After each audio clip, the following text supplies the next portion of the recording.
homem cuja mão direita estava ressequida. Os escribas e os fariseus observavam procurando ver se ele faria uma cura no sábado, a fim de acharem do que o acusar. Mas ele, conhecendo-lhes os pensamentos, disse ao homem da mão ressequida: levanta-te e vem para o meio. E ele, levantando-se, permaneceu de pé. Então disse Jesus a eles: que vos parece? É lícito no sábado fazer o bem ou o mal? Salvar a vida ou deixá-la perecer? E fitando todos ao redor, disse ao homem: estende a mão. Ele assim o fez, e a mão lhe foi restaurada. Mas eles se encheram de furor e discutiam entre si quanto ao que fariam a Jesus. Vamos orar mais uma vez? Deus amado, Deus querido, nesse momento nós te pedimos, ó Deus, que fale conosco por meio da exposição da Tua Palavra. Que a Tua Palavra, ó Deus, nos ensine. Que a Tua Palavra, ó Deus, toque em nossos corações. Que a Tua Palavra encontre em nossos corações um solo fértil. E ela venha produzir fruto a 30, 60, a 100 por um, ó Deus, em nossas vidas, ó Pai.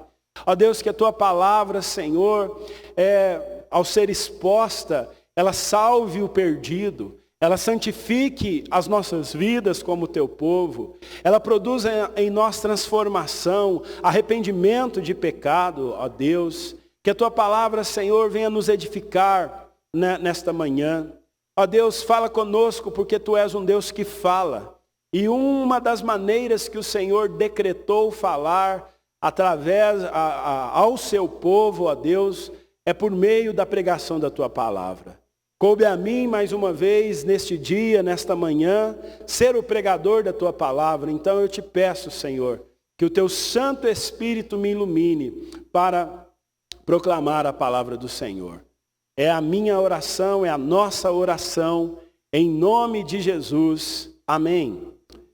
Irmãos, pautado nestes versículos, o tema da minha mensagem nesta manhã é a religiosidade de Jesus versus a religiosidade dos fariseus. Nós vemos aqui Jesus e os fariseus dentro da sinagoga, e aqui eu quero extrair com vocês algumas lições sobre a prática religiosa de Jesus e a prática religiosa dos escribas e fariseus. E a primeira lição que nós aprendemos é que a religiosidade de Jesus é a religiosidade do congregar e a religiosidade da palavra de Deus. Observem aí no versículo 6, que a Bíblia diz assim: sucedeu que em outro sábado entrou ele na sinagoga e ensinava. Ora, achava-se ali um homem cuja a mão direita estava ressequida. Nós aprendemos com a religiosidade de Jesus que nós devemos congregar. Lucas destaca várias vezes, nós estamos estudando o Evangelho de Lucas, estamos agora no capítulo 6, e quantas vezes, eu não tenho aqui de cabeça, mas com certeza, no mínimo 4 vezes, nós vemos Lucas relatando que aos sábados, Jesus tinha a prática de ir à sinagoga. Por quê? Porque o sábado é o dia do Senhor. E nós temos como dia do Senhor o domingo. O domingo é o dia de nós estarmos na igreja, é o dia de nós congregarmos. Nós não podemos deixar de congregar. E o objetivo da sinagoga, assim como o objetivo de nós congregarmos, os objetivos são, primeiro, adorar a Deus em comunidade. Segundo, aprender a palavra de Deus. E o Senhor Jesus fazia isso todo sábado, ele estava na sinagoga. Congregar, meus irmãos, não é uma opção. Há muitas pessoas que talvez me assistam nesta manhã, talvez você que me assiste nesta manhã, você me assiste todos os domingos, mas não congrega em nenhuma igreja. Eu quero dizer a você que me assiste que nós devemos congregar. Nós não podemos deixar de congregar. É bom termos a ferramenta de estar assistindo um culto, ouvindo uma pregação, mas Deus nos criou para vivermos em comunidade. E Jesus é o nosso principal e o nosso melhor exemplo nesse sentido. Congregar, meus irmãos, não é uma opção. Nós não devemos congregar quando sentimos vontade. Nós não devemos congregar quando nos sentimos mais santos. Porque nós temos isso. Nós pensamos que, hoje eu não vou à igreja porque eu vivi uma semana de pecados, eu vivi um sábado ruim, eu cometi coisas que eu não deveria fazer. Ora, a necessidade de congregarmos é justamente por isso, porque nós somos pecadores. É no meio da congregação, é junto com o povo de Deus, é cultuando a Deus em comunidade que nós somos sarados, que nós somos curados, que nós somos ministrados por Deus.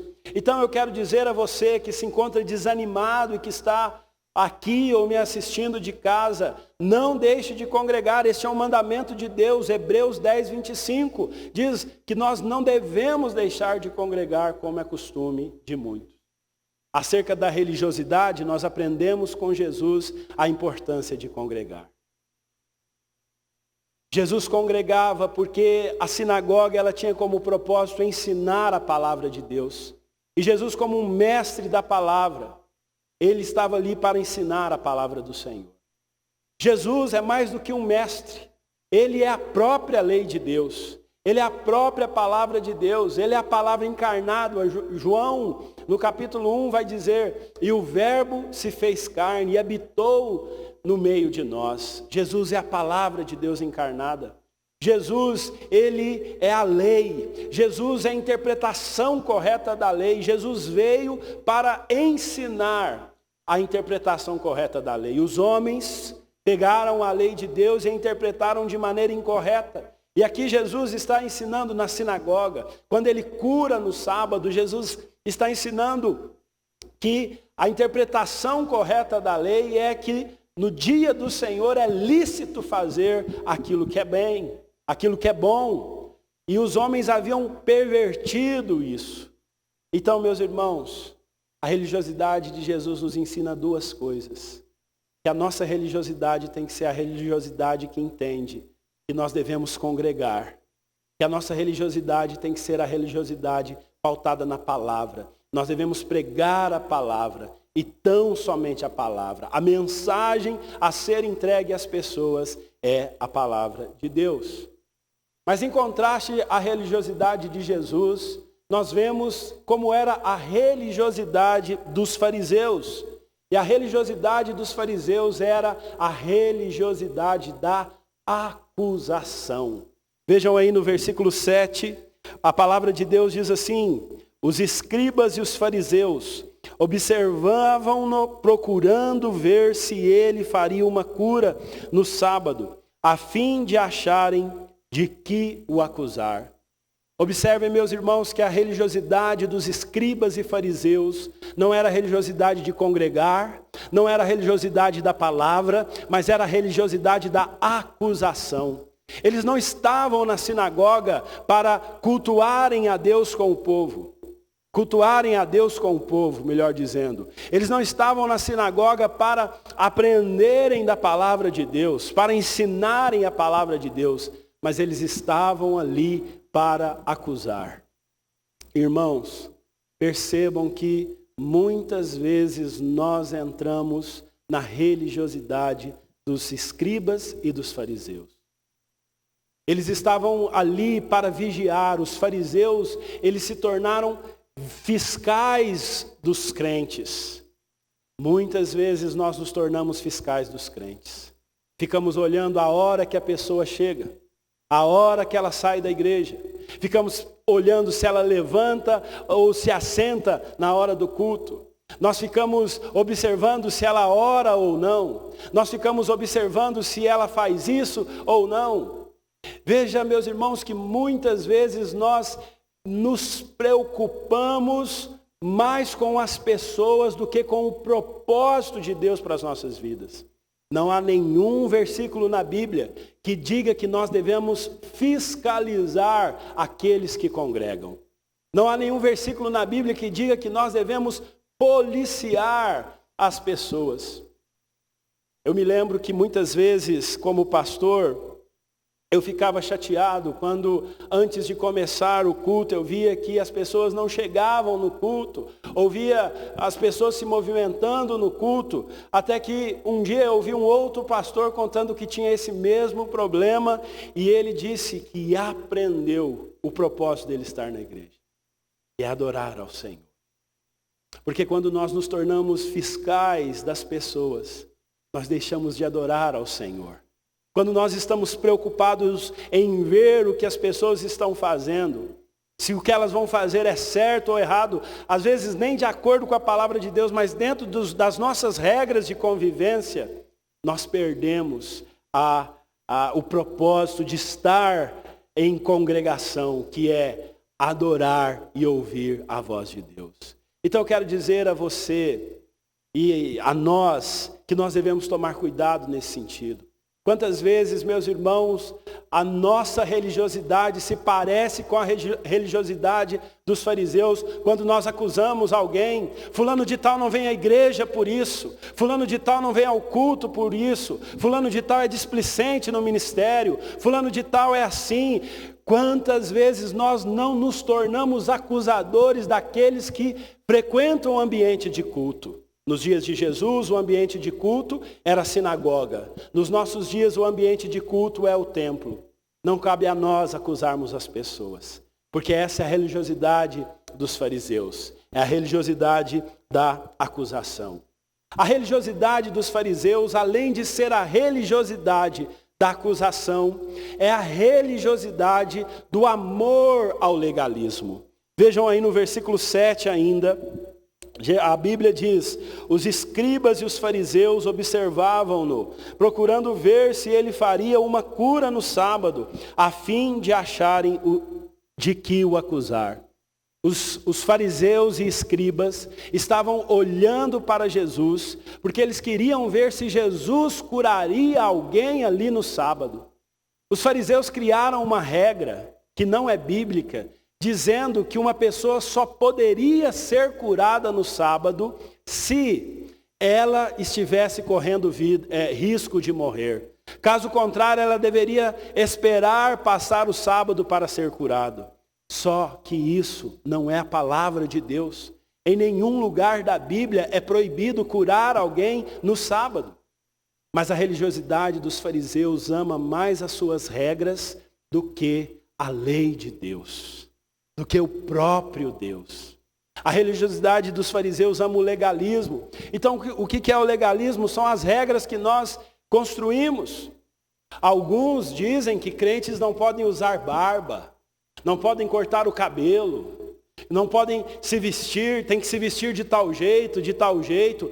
Isso não é palavra de Deus. E às vezes, como os escribas e fariseus, nós nos apegamos às regras que nós criamos e amamos mais este legalismo do que a palavra do Senhor. Observe, meus irmãos, que aqueles fariseus não estavam preocupados com o enfermo, eles não estavam preocupados com o doente, mas eles estavam preocupados em seguir regras. Nós também temos regras de convivência, não é verdade? A gente combina horários, nós combinamos, olha, se você puder, não se levante na hora do culto. Nós pedimos que enquanto um está pregando, haja silêncio no templo. Temos regras e essas regras precisam ser seguidas. Mas nós não podemos amar mais as nossas regras do que as pessoas. E às vezes nós corremos esse perigo de nos perdermos e a nossa religiosidade não ser parecida com a de Cristo, mas ser parecida com a dos escribas e fariseus. Nós ficarmos tão incomodados como uma das nossas regras humanas são quebradas, que nós esquecemos que acima das nossas regras de convivência está a palavra de Deus. É preciso também entender, eu sou pastor aqui há 10 anos, quantas regras nós já não colocamos para a igreja e depois vimos, olha, isso não está certo, isso não funciona, isso não é correto, e voltamos para trás e mudamos aquela regra. Porque o que deve permanecer não são as nossas regras, não é aquilo que nós pensamos, mas é a palavra de Deus. Então observe, meus irmãos, que a religiosidade dos escribas e fariseus amava mais o legalismo do que os homens. Mas a religiosidade de Jesus Cristo é a religiosidade do amor às pessoas. Vejam aí no versículo 8 e 9.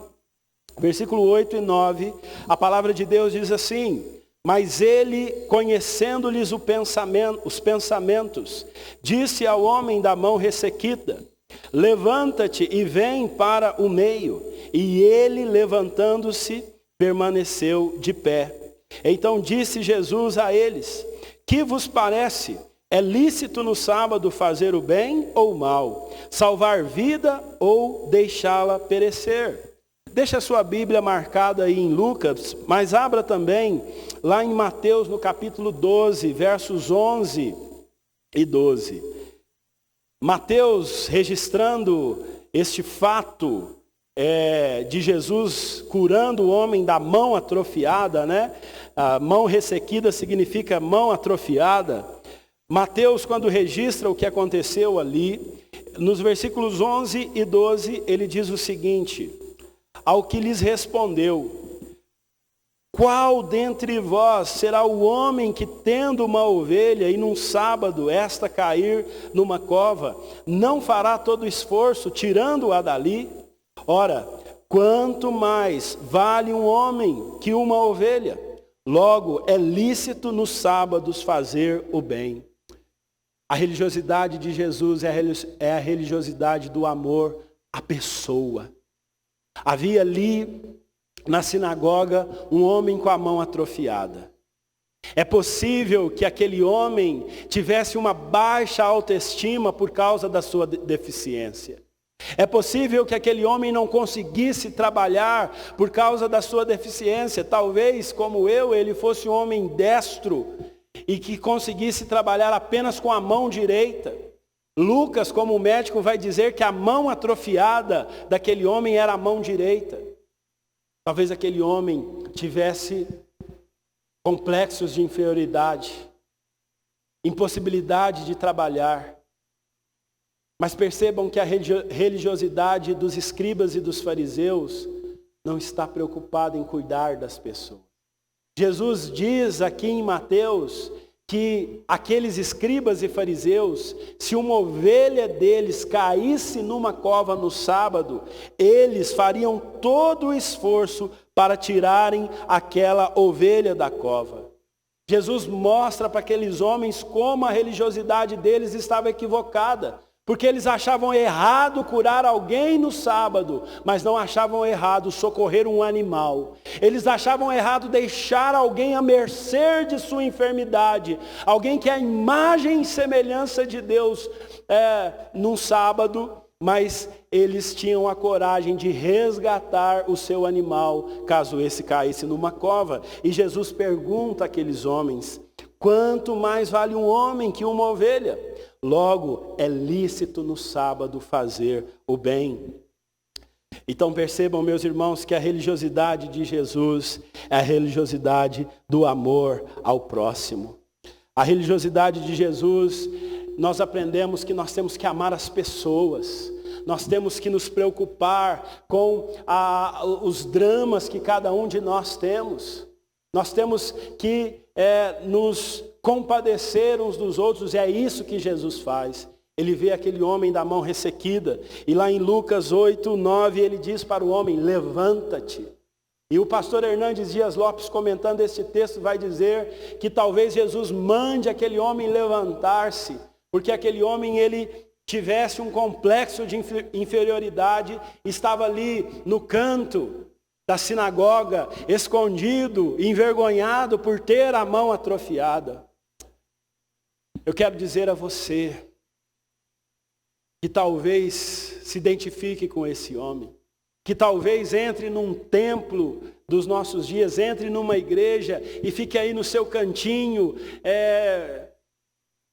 escondido, querendo que ninguém te veja. Eu quero dizer que Jesus está nos dizendo aqui que nós devemos entender que Deus tem um propósito para nós.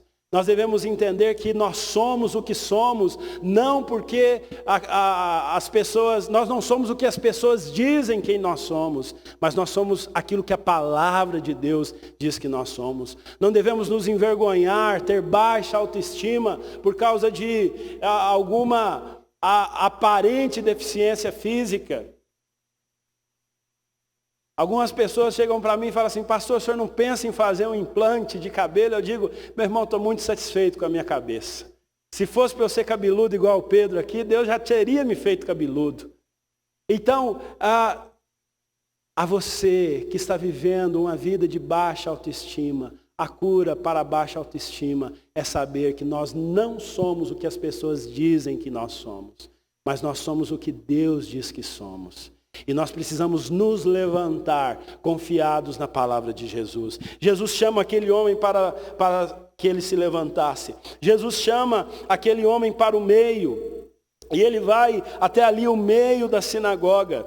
E o versículo 10 diz que aquele homem também tem um ato de fé. E ele faz algo que ele nunca havia feito na sua vida. Versículo 10 diz assim: e fitando todos ao redor, disse ao homem: estende a mão. Ele assim o fez, e a mão lhe foi restaurada. Pela fé, aquele homem creu na palavra de Jesus e fez o que ele não conseguia fazer. A fé, meus irmãos, ela nos leva a crer naquilo que é impossível. Era impossível para aquele homem estender a sua mão. A fé nos faz tocar o intangível. A fé nos faz ver o impossível. O que é impossível nas nossas vidas nesta manhã? O que é impossível para você neste dia? Pela fé, nós cremos que tudo é possível para Deus. Por meio da fé, aquele homem foi curado. Por meio da palavra do Senhor Jesus, ele foi curado. A religiosidade de Jesus é a religiosidade da palavra, do congregar. É a religiosidade do amor à pessoa. Mas a religiosidade de Jesus é a religiosidade que restaura. No versículo 11, a palavra de Deus diz assim: mas eles se encheram de furor e discutiam entre si quanto ao que fariam a Jesus. Irmãos amados, desculpa, eu li o versículo errado, é o 10. Versículo 10 diz assim: e fitando todos ao redor, disse ao homem: estende a mão. Ele assim o fez, e a mão lhe foi restaurada. A religiosidade de Jesus é a religiosidade que restaura. Quando nós congregamos com a motivação correta, que é adorar e ouvir a palavra de Deus. Quando a nossa religiosidade está preocupada com o próximo. Porque Jesus disse que o resumo dos mandamentos é amar a Deus acima de todas as coisas e o próximo como a mim mesmo. Quando a nossa religiosidade é parecida de Jesus, com a de Jesus, sabe o que acontece? Vidas são restauradas. Se a nossa religiosidade for parecida com a religiosidade dos escribas e dos fariseus, os homens continuarão enfermos. E a maior atrofia que um homem pode viver é a atrofia que o pecado gera nas nossas vidas. Quantos de nós não conseguimos mais nos dirigir a Deus? Quantos de nós não conseguimos mais ir em direção ao Senhor? Porque por causa do nosso pecado estamos atrofiados. Mas eu quero dizer a você nesta manhã, que a palavra de Jesus, que o amor de Jesus por você. A Bíblia diz que Deus amou o mundo de tal maneira que deu o seu único filho, para que todo aquele que nele crê não pereça, mas tenha a vida eterna. Então eu quero dizer a você que se você crê que Deus enviou o seu filho para salvar você, se você crê que Jesus te ama, não há por que o pecado atrofiar a sua vida. Se você crer nessa verdade, a palavra de Deus diz que a religiosidade, o exemplo de Jesus, é aquele que restaura vidas. Não há vida que não possa ser restaurada. Não há mão atrofiada que não possa ser restaurada. Não há pecado que não possa ser mudado nas nossas vidas. O resultado de nós seguirmos a religiosidade de Jesus é que nós veremos à nossa volta pessoas sendo restauradas, vidas sendo restauradas. Mas se a nossa religiosidade for como a dos fariseus e escribas, as pessoas não serão curadas. Não haverá resultados de cura, de restauração, mas apenas de acusação. Porque essa parte da Bíblia termina falando sobre outro ponto da religiosidade dos fariseus. O versículo 11 nos ensina que a religiosidade dos fariseus e escribas era a religiosidade da fúria, da conspiração e de corações duros.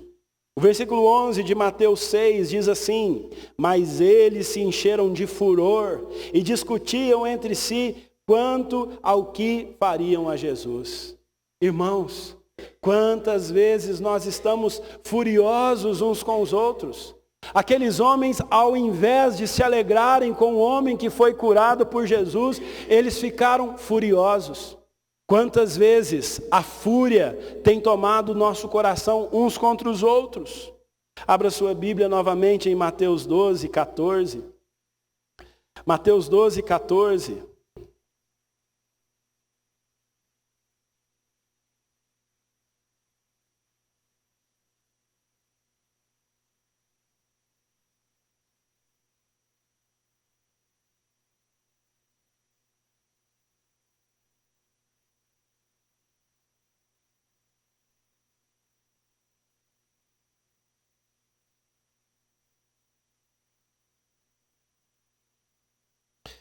Aqui em Mateus 12, 14, Mateus registra o seguinte: retirando-se, porém, os fariseus conspiravam contra ele, como lhe tirariam a vida.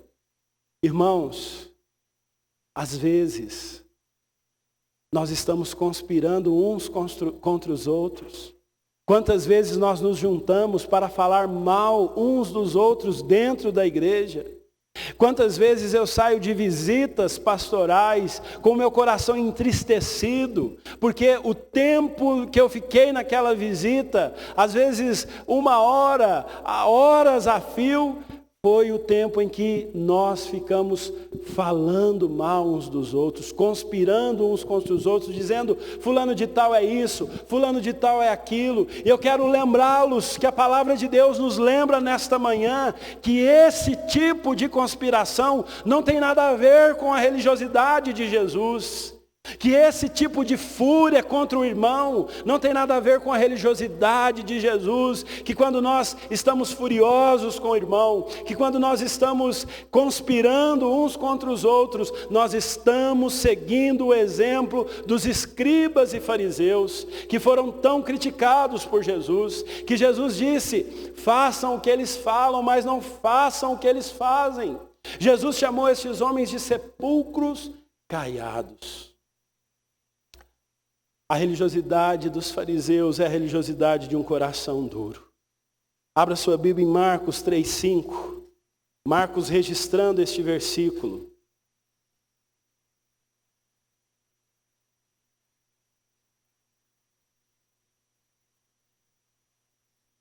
Registrando essa passagem, melhor dizendo, ele destaca um detalhe na vida dos escribas e fariseus. Aqui no versículo 5, a palavra de Deus diz assim: olhando-os ao redor, indignado e condoído com a dureza do seu coração, disse ao homem: estende a mão. Estendeu-a e a mão lhe foi restaurada. Observem, meus irmãos, que no início deste versículo, Jesus fica indignado e conduído com a dureza do coração dos escribas e dos fariseus. Devemos tomar cuidado, pois os nossos corações podem ficar duros como uma pedra e nós não nos preocuparmos mais em congregar pelas motivações corretas, em adorar e buscar a palavra do Senhor. Devemos tomar cuidado porque os nossos corações podem ficar endurecidos de tal maneira que nós nos tornamos fiscais das pessoas que frequentam a igreja. Essa não é a nossa missão. Essa não é a religiosidade de Cristo. Quem cuidava da vida dos outros, o que fazia, quem acusava os outros de ser ou não ser crente, eram os escribas e fariseus.